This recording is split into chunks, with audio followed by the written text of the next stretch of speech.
Cleveland, the city of champions, the city of heartbreak, and for the last few years, the city of the NFL's most expensive question mark.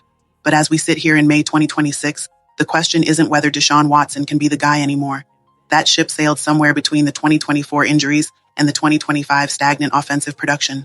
The question now is, how long can the Browns ignore the inevitable? Enter Shedeur Sanders, a kid who has been doubted at every single rung of the ladder. From Jackson State to Boulder, he was told he was a product of nepotism. When he slipped to the 5th round in 2025, they said he was too small, too sacked, and too much of a brand. Well, after a rookie season where he stepped into the fire mid-year and went 3-4 with a roster in absolute flux, the brand is becoming the blueprint. Today, we're breaking down why the 2026 QB1 competition is already over and why Shedeur Sanders is about to take the keys to the dog pound. To understand why Shedeur is the frontrunner, we first have to look at the Watson wall. Let's be real, Deshaun Watson's contract is a mountain that the Browns front office has been trying to climb for years, but the production has plateaued. In 2025, we saw a veteran struggling to rediscover his rhythm, appearing hesitant in the pocket and struggling to find chemistry with his wideouts. Meanwhile, Shedeur was thrown into the deep end during the Week 10 stretch. In just 8 games last year, Shedeur threw for 1,400 yards and 7 touchdowns. Was it perfect? No.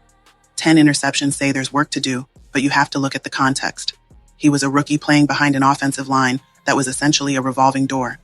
But look at the 74.2% completion rate he posted in his final year at Colorado. That accuracy is still in his DNA. In the NFL, he's already shown he can lead a winning drive. Just look at that January 4th win over the Bengals to cap the season. He finished the year with momentum. Watson finished it with questions. Now, let's talk about the Monken factor.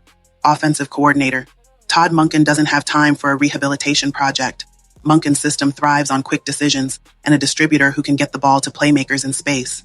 He needs a guy who can survive a D-grade offensive line by getting the ball out in under 2.5 seconds. Shedeur? He's been playing behind a work-in-progress line since he stepped foot in Boulder. He is conditioned to play under pressure. While Watson often holds the ball looking for the hero play, Shedeur has shown a willingness to take the check down and move the chains. But let's be real, conditioned to play under pressure is one thing. Asking a quarterback to run for his life on every dropback is another. The Browns front office finally woke up and realized that if they wanted to protect their investment, they needed to stop the bleeding up front. In one of the most aggressive offseason overhauls we've seen in Cleveland, Andrew Berry went to work. By bringing in veteran road graders like Elton Jenkins and Zion Johnson and trading for Titus Howard, the Browns didn't just add bodies, they added an identity. This is no longer a fend-for-yourself unit. This is a rebuilding project designed specifically for a point guard-style quarterback. In Monken's system, the center of the pocket has to be firm so the QB can step up and deliver. Last year, Shedeur was forced to flush outside far too often. But even then, he showed an elite ability to keep his eyes downfield. Now, with a reinforced wall in front of him, we're going to see the bolder version of Shedeur, the one who can sit in the pocket, go through 3 progressions, and pick a secondary apart. If you give this kid 3 seconds of clean air, it's not just a completion, it's a highlight. It's not just about the spiral, though. It's about the soul of the locker room. There's been a palpable shift in the energy of the cross-country facility. Brown star defensive tackle Malik Collins said it best recently. I like the swag he brings. There is a different type of confidence that follows a Sanders. It's a first-in, last-out mentality, wrapped in a G5 lifestyle. Some call it arrogance. But in a locker room that has been searching for a leader, it's exactly what the doctor ordered. Critics called him a developmental project coming out of the draft. They said he takes too many sacks and relies too much on his legs. But in Cleveland, Shedeur hasn't acted like a project. He's acting like a pro. While the Browns brought in veteran Dillon Gabriel and drafted the high-upside Taylon Green to fill the room, the compass of this team is shifting toward the kid with the watch.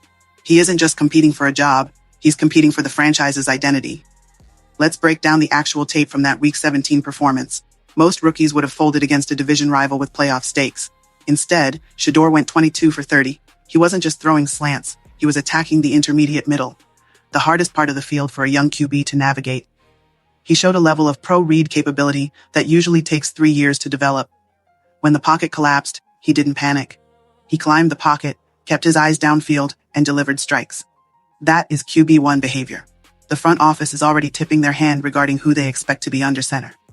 Look at their moves in the 2026 offseason. The latest mock drafts have the Browns eyeing Ohio State's Carnell Tate at number 6 overall. Why?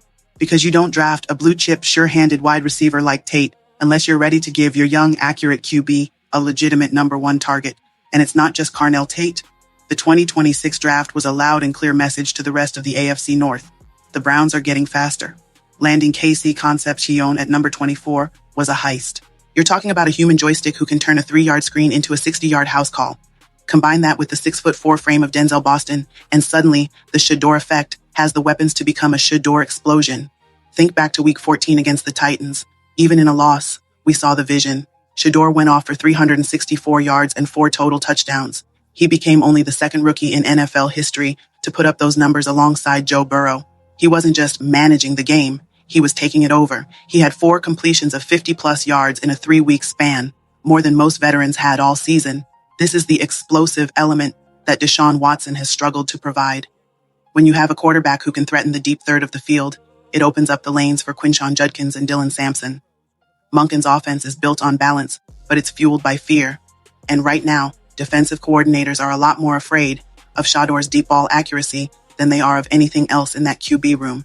There's also the psychological element. Todd Monken knows his window is now. He isn't looking to develop a guy for 2028. He wants to win games in 2026. If Watson stumbles in the first 2 weeks of camp, or heaven forbid, the first quarter of Week 1, the leash isn't just short, it's non-existent. The fans are hungry, the roster is talented, and the Sanders hype train has already left the station. The narrative that Shedeur is just a media darling is dying. You don't put up those completion numbers by accident.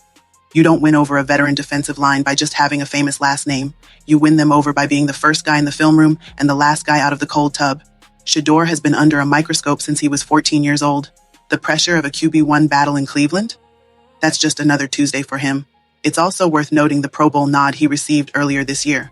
Sure, he was an injury replacement, and sure, critics compared it to Tyler Huntley's selection back in the day. But getting that invite as a 5th-round rookie on a 5-12 team tells you 2 things. The fans are bought in, and the league knows he's the it factor. You don't ignore that kind of gravity when you're a coach trying to sell tickets and win games. At the end of the day, the NFL is a what have you done for me lately league. In the lately category, Deshaun Watson is a highlight reel from 5 years ago. Shedeur Sanders is the guy who just walked off the field in January with a win and the respect of his peers. He's got the completion pedigree, the late season momentum, and a chip on his shoulder the size of Lake Erie. The QB1 competition in Cleveland isn't really a fight, it's a transition of power. It's the closing of a chaotic chapter and the beginning of the prime era in the AFC North. We also have to talk about the Switzer shift. With new offensive coordinator Travis Switzer coming over from that powerhouse Baltimore run game, the infrastructure is finally there to take the weight off a young quarterback's shoulders. Switzer spent years seeing how a mobile, accurate passer like Lamar Jackson can break a defense's spirit when the run game is clicking. In Cleveland, they are replicating that formula. By pairing a rebuilt offensive line with a backfield that can punish you for 4 quarters, they are creating a safe harbor for Shedeur. He doesn't have to be the hero every play. He just has to be the most efficient version of himself. In 2025, he showed he could be a star in chaos. In 2026, we're going to see what happens when he's a star in a system designed for him to thrive. By the time the preseason ends and the smoke clears, don't be surprised if the legend of Shedeur officially begins. He was born for the bright lights, the pressure, and the noise. Now he's just waiting for the Cleveland Browns to turn the lights on. But I want to hear from you. Is Shedeur the real deal? Or are we all just caught up in the prime effect? Can he actually lead the dog pound to a deep playoff run? Or does Deshaun Watson have one last comeback in the tank? Drop your thoughts in the comments. I will read them all. Don't forget to hit that like button and subscribe for more deep dives into the Browns' 2026 season. We're just getting started. I'll see you at kickoff.